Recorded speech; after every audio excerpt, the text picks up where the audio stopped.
Hello. എന്തൊക്കെയുണ്ട് വിശേഷങ്ങൾ? ഇപ്പൊ സ്കൂളില് സ്കൂൾ എന്നാ പൂട്ടാൻ പോണത്? July 19 Friday.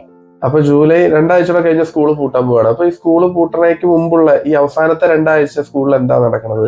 അവസാനത്തെ 2 ആഴ്ച നമ്മൾ ഇയർ 7-ൽ നിന്നും ഇയർ 8-ലേക്ക് പോയിരുന്നു. നമ്മൾ ഇയർ 8-ലെ പുതിയ ടീച്ചേഴ്സിനെ പരിചയപ്പെടും.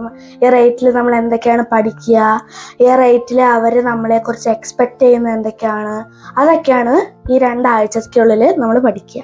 എന്ന് വെച്ച് കഴിഞ്ഞാല് 7-ാം ക്ലാസ്സിൽ ഇപ്പൊ ഇയർ 7-ലാണ് പഠിച്ചുകൊണ്ടിരിക്കുന്നത്. ആ ഇയർ 7 ക്ലാസ് അവസാനത്തെ നമുക്ക് നാട്ടിലൊക്കെ പരീക്ഷയല്ലേ ഉണ്ടാവുക. അപ്പൊ ആ പരീക്ഷ ഉണ്ടാവുന്ന സമയത്ത് പരീക്ഷ ഇല്ല, ഇവിടെ നേരിട്ട് 8-ാം ക്ലാസ്സിലേക്ക് പോവാം. അങ്ങനെയാണോ? അങ്ങനെയാണ്. ഇയർ 7-ൽ പഠിച്ചോണ്ടിരുന്ന ഞാനിപ്പോ ഇയർ 8-ലേക്ക് കയറി പഠിക്കുക. ഇയർ 7-ൽ പഠിച്ചുകൊണ്ടിരുന്ന ആള് ഇയർ 8-ലേക്ക് എങ്ങനെയാ മാറുന്നത്? ഈ ഇയർ 7 കഴിയുന്നേക്ക് 2 ആഴ്ച മുമ്പ് നമുക്ക് ഇയർ 8-ലിരുന്ന് ടീച്ചേഴ്സിനെ പരിചയപ്പെടാനും ഇയർ 8-ൽ നമ്മൾ എന്തൊക്കെയാണ് പഠിക്കുക, ഇയർ 8-ൽ ടീച്ചേഴ്സ് നമ്മളിൽ നിന്നും കരുതുന്ന എന്തൊക്കെയാണ് എന്നൊക്കെ പഠിക്കാൻ വേണ്ടിയിട്ടുള്ള ഒരു 2 ആഴ്ചയാണ് ഈ 2 ആഴ്ച. ശരിക്കും ഇയർ 8 എന്ന് പറഞ്ഞു കഴിഞ്ഞാൽ അടുത്ത വർഷമല്ലേ ക്ലാസ് തുടങ്ങേണ്ടത്? വലിയ അവധി കഴിഞ്ഞിട്ടല്ലേ തുടങ്ങുള്ളൂ. അതെ, പക്ഷെ 2 ആഴ്ച ട്രയല് നമ്മള് എന്നുവെച്ചാൽ ഇയർ 7-ല് ക്ലാസ് എല്ലാം തീർന്നു, പരീക്ഷയൊക്കെ കഴിഞ്ഞു. ഇയർ 7-ൽ പരീക്ഷയൊന്നുമില്ല. ഇയർ 7-ൽ ഇങ്ങനെ ഓരോ ടേം കഴിയുമ്പോൾ ചെറിയ ചെറിയ ഒരു ടെസ്റ്റ് ഉണ്ടാവും, അത്രേ ഉള്ളൂ. ടെസ്റ്റ് എന്ന് പറഞ്ഞു കഴിഞ്ഞാല് എക്സാം ഒക്കെ പോലെ തന്നെ, ഈ മിഡ് ടേം എക്സാം അങ്ങനെയൊക്കെ ഉള്ള പോലെ. നമ്മുടെ നാട്ടില് മിഡ് ടേം പരീക്ഷ ഉണ്ടായിരുന്ന പോലത്തെ അല്ലേ ടെസ്റ്റ് പേപ്പർ. അപ്പൊ ആ ടെസ്റ്റ് പേപ്പർ കഴിഞ്ഞിട്ട് ഇയർ 7-ലെ കാര്യങ്ങളെല്ലാം കഴിഞ്ഞു. ഇനി ഇയർ 8-ലോട്ട് പോവുകയാണ്. അപ്പൊ ഇയർ 8 അടുത്ത വർഷമല്ലേ തുടങ്ങേണ്ട ശരിക്കും ക്ലാസ്? അതെ, അടുത്ത വർഷമാണ് ഇയർ 8-ൽ നമ്മൾ ഫുള്ളായിട്ടിരുന്ന് ആ ഇയർ 8 പോലെ പഠിക്കുള്ളൂ. പക്ഷെ ഈ 2 ആഴ്ച നമ്മള് ഒരു ട്രയൽ എടുക്കുകയാണ് ഇയർ 8-ൽ. അപ്പൊ ഇപ്പൊ ഈ ഇയർ 7-ൽ ഇവിടെ പഠിച്ചുകൊണ്ടിരുന്ന കൂട്ടുകാരൊക്കെ അതേപോലെ തന്നെ ഇയർ 8-ലോട്ട് പോവുകയാണോ ചെയ്തേ? അല്ല, ഇയർ 8-ലേക്ക് പോകുമ്പോ നമ്മള് പുതിയ ഡിവിഷനിലായി. കാരണം ഇയർ 7-ൽ നമ്മൾ എങ്ങനെയാണോ പഠിച്ചത് അതിൽ നിന്ന് ഇമ്പ്രൂവ് ആയെങ്കിൽ പുതിയ ക്ലാസ്സിലേക്കും, ഇമ്പ്രൂവ് അല്ലെങ്കിൽ നമ്മൾ ഇരിക്കുന്ന ക്ലാസ്സിലേക്ക് അല്ലെങ്കിൽ ബോട്ടത്തിലേക്ക് പോകും. അങ്ങനെയാണ്. എന്ന് വെച്ച് കഴിഞ്ഞാല് ക്ലാസ്സിൽ ഗ്രേഡിംഗ് ഉണ്ട് അല്ലേ? ഓരോ ഇയർ 8-ൽ തന്നെ ഗ്രേഡിംഗ് ഉണ്ടോ? എത്ര ഡിവിഷൻ ഉണ്ട് നിങ്ങൾക്ക്? 2 ഡിവിഷൻ, 7Aയും 7Bയും ഉണ്ടായിരുന്നുള്ളൂ. അതില് 7Aക്ക് എനിക്ക് കുറെ നമ്പർ ക്ലാസ്സുകളുണ്ട്. 7B1, 7A1 അങ്ങനെയൊക്കെ തിരിച്ച് ക്ലാസ്സുകളുണ്ട്. ഓക്കെ. അപ്പൊ ഇയർ 7-ൽ പഠിക്കേണ്ട കാര്യങ്ങളെല്ലാം പഠിച്ചു കഴിഞ്ഞ് ഇയർ 8-ലേക്ക് കയറി കഴിഞ്ഞു, സ്കൂൾ പൂട്ടണയ്ക്ക് മുമ്പ് തന്നെ. അതെ. അപ്പൊ പുതിയ ടീച്ചർമാരെയൊക്കെയാണോ ഇന്ന് ക്ലാസ്സിൽ ഉണ്ടായിരുന്നത്? പുതിയ ടീച്ചർമാരാ? ഇന്ന് പുതിയ ടീച്ചർമാരെയാണ്. പുതിയ ഫ്രണ്ട്സ് ആണ് ഉണ്ടായിരുന്നത്. പുതിയ ഫ്രണ്ട്സിനെ ഇനി ഉണ്ടാക്കണം ഇയർ 8-ൽ ചെല്ലുമ്പോ. അപ്പൊ ഇയർ 8-ൽ ഇപ്പൊ ഇനി ഒരു നാളെ നിങ്ങൾക്ക് ഇയർ 8-ലെ സബ്ജക്റ്റ് ആണോ പഠിക്കുന്നത്, അതോ ഇപ്പൊ എന്താ ശരിക്കും സ്കൂളിൽ നടക്കണത്?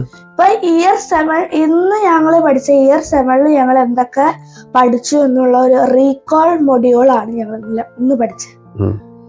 ആരാ പുതിയ ടീച്ചർമാരാണോ വരുന്നത്? പുതിയ ക്ലാസ് ടീച്ചറായി? പുതിയ ക്ലാസ് ടീച്ചർ എന്ന് പറഞ്ഞാൽ നമ്മള് ഇരുന്ന ക്ലാസ്സിലല്ലായിരിക്കും. ഇപ്പൊ നമ്മളിങ്ങനെ വേറെ വേറെ ക്ലാസ്സിൽ പോയിരുന്നു പഠിക്കും. വേറെ ക്ലാസ്സിൽ. അപ്പൊ നിങ്ങളിപ്പോ ഇത്രയും നാൾ പഠിച്ചുകൊണ്ടിരുന്ന ക്ലാസ്സിൽ നിന്ന് മാറ്റിക്കൊണ്ട് പുതിയ ക്ലാസ്സിലേക്ക് കൊണ്ടുപോയി. ഇത്രയും കാലം ഇങ്ങനെ ക്ലാസ് മാറി തന്നെയാണ് പഠിച്ചുകൊണ്ടിരുന്നത്. നിങ്ങൾ ഒരു ക്ലാസ്സിൽ ഇരുന്നല്ല പഠിക്കുന്നത്? അല്ല. എങ്ങനെയാ ക്ലാസ്സിൽ പഠിക്കുന്നത്? ഓരോ ക്ലാസ് കഴിയുമ്പോഴും നമ്മള് ക്ലാസ്സിൽ നിന്ന് ബാഗും സാധനങ്ങളും എടുത്ത് നമ്മൾ അടുത്ത ക്ലാസ്സിലേക്ക് പോകും. ഓരോ ക്ലാസ് എന്ന് ഉദ്ദേശിക്കുന്നത് ഓരോ സബ്ജക്ട്, ഓരോ പീരീഡ് കഴിയുമ്പോൾ നമ്മൾ ബാഗ് അടക്കം എടുത്ത് അടുത്ത ക്ലാസ്സിൽ പോയിരിക്കും.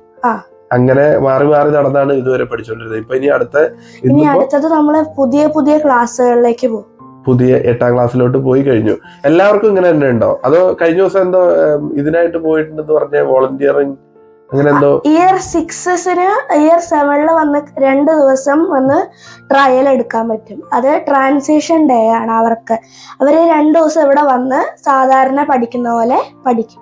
ഈ ട്രാൻസിഷൻ ഡേ എന്ന് പറഞ്ഞാൽ വേറെ സ്കൂളിലെ കുട്ടികളാണോ? വേറെ എല്ലാ സ്കൂളിൽ നിന്നും, ഇവിടെയുള്ള പ്രൈമറി എല്ലാ സ്കൂളുകളിൽ നിന്നും കുറച്ച് കുട്ടികളെ വീതം സെന്റ് പീറ്റേഴ്സിലേക്ക് സെന്റ് പീറ്റേഴ്സ് നിന്റെ സ്കൂള്, അതുപോലെയുള്ള സെക്കൻഡറി സ്കൂളിലേക്ക് പോകും ട്രാൻസിഷൻ ഡേക്ക്.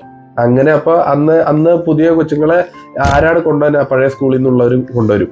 അവര് രാവിലെ പഴയ സ്കൂളിലേക്ക് പോകേണ്ടതിന് പകരം പുതിയ സ്കൂളിലേക്ക് വരും. പുതിയ സ്കൂളിൽ വന്നു കഴിയുമ്പോ അവരൊക്കെ ഇവിടെ ആദ്യം ഒരു അസംബ്ലി ഉണ്ടാവും. അത് കഴിഞ്ഞിട്ട് അവർക്ക് അന്ന് 2 ദിവസത്തേനുള്ള ടൈം ടേബിള് കൊടുക്കും. അത് കഴിഞ്ഞിട്ട് അവരുടെ കൂടെ ഞങ്ങളെപ്പോലെ കുറെ വോളണ്ടിയേഴ്സ് ഉണ്ടാവും. കുറെ എന്ന് പറഞ്ഞാൽ 2-3 എണ്ണം. അവര് ക്ലാസ്സിൽ ഇരിക്കുമ്പോൾ അവർക്ക് എന്തെങ്കിലും ഹെൽപ്പ് വേണമെങ്കിലോ എന്തെങ്കിലും അവര് എന്തെങ്കിലും സ്ട്രഗിൾ ചെയ്താൽ അതിൽ നമുക്ക് ഹെൽപ്പ് ചെയ്ത് കൊടുക്കാൻ പറ്റുമെങ്കിൽ അതിനാണ് നമ്മൾ അവിടെ നിർത്തിയിട്ടുള്ളത്. Okay okay. അപ്പൊ പുതിയ സ്കൂളിൽ നിന്ന് എന്ന് വെച്ചാൽ LP സ്കൂളിൽ നിന്ന് സെക്കൻഡറി സ്കൂളിലേക്ക് വരുന്ന കുട്ടികൾ വരെ അടുത്ത കൊല്ലം സെപ്റ്റംബറിലാണല്ലോ ഇനി സ്കൂൾ തുടങ്ങണത്. അപ്പൊ അന്നേരത്തേക്കുള്ള കുട്ടികൾ ഇപ്പൊ നിങ്ങളുടെ സ്കൂൾ വന്ന് കണ്ടു കഴിഞ്ഞു പോയി. 2 ദിവസം ട്രാൻസിഷൻ ഡേ കഴിഞ്ഞു. 2 ദിവസം വന്നത് സ്കൂളിലെ ക്ലാസ്സുകൾ ഇങ്ങനെ കണ്ട് പരിചയപ്പെടാനും ടീച്ചേഴ്സിനെ പരിചയപ്പെടാനും ഒക്കെ. സ്കൂള് ചുറ്റി കാണുന്ന വേറൊരു ദിവസമുണ്ട്. പാരന്റ്സിന്റെ കൂടെ വന്ന് ഒരു ടീച്ചറുടെ കൂടെ പോയി സ്കൂളൊക്കെ ചുറ്റി കാണും. Okay okay. അപ്പൊ ഇനിയിപ്പോ നിങ്ങൾക്ക് അങ്ങനെ നിങ്ങളുടെ ക്ലാസ്സിൽ നിങ്ങളുടെ ഈ ഇയർ 7 ടീച്ചറാണോ നിങ്ങളെ ഇയർ 8 കൊണ്ടുപോയത്? അല്ല, ഞങ്ങൾക്ക് ഒരു ഇമെയിൽ വന്ന് ഞങ്ങളോട് ടീച്ചേഴ്സ് പറഞ്ഞായിരുന്നു അടുത്ത ആഴ്ച മുതൽ നിങ്ങൾ സാധാരണ ക്ലാസ്സിലേക്കല്ല വരണ്ടേ, ഈ ടൈം ടേബിൾ അനുസരിച്ചുള്ള ക്ലാസ്സിലേക്കാണ് പോകേണ്ടത്. അപ്പൊ നമ്മൾ അവിടെ ചെല്ലുമ്പോ അവര് ചോദിക്കും ഇന്നതല്ലേ പേര്, അതെ എന്ന് പറയുമ്പോ അവര് ഈ ക്ലാസ്സിലാന്ന് പറഞ്ഞ് നമുക്കൊരു സീറ്റിംഗ് പ്ലാൻ ഉണ്ടാവും. അവരായിട്ട് ഉണ്ടാക്കിയ എവിടെയാണ് നമ്മൾ ഇരിക്കേണ്ടതെന്ന് അവര് പറഞ്ഞു തരും. അവിടെ പോയിട്ട് അവരാ പറയണ ഇൻസ്ട്രക്ഷൻസ് ഫോളോ ചെയ്ത് നമ്മൾ പോയിരിക്കണം. ക്ലാസ്സിലപ്പോ നമ്മള് ഫുഡും കാര്യങ്ങളൊക്കെ ആസ് യൂഷ്വൽ പഴയ പോലെ തന്നെ. അതെ. ഓക്കെ. അപ്പൊ എന്തായാലും ഈ ട്രാൻസിഷൻ ഡേ എന്ന് പറഞ്ഞൊരു സംഭവം നമ്മുടെ നാട്ടില് നമ്മൾ വളരെ കുറച്ച് കേട്ടെടുക്കുന്ന ഒരു കാര്യമാണ്.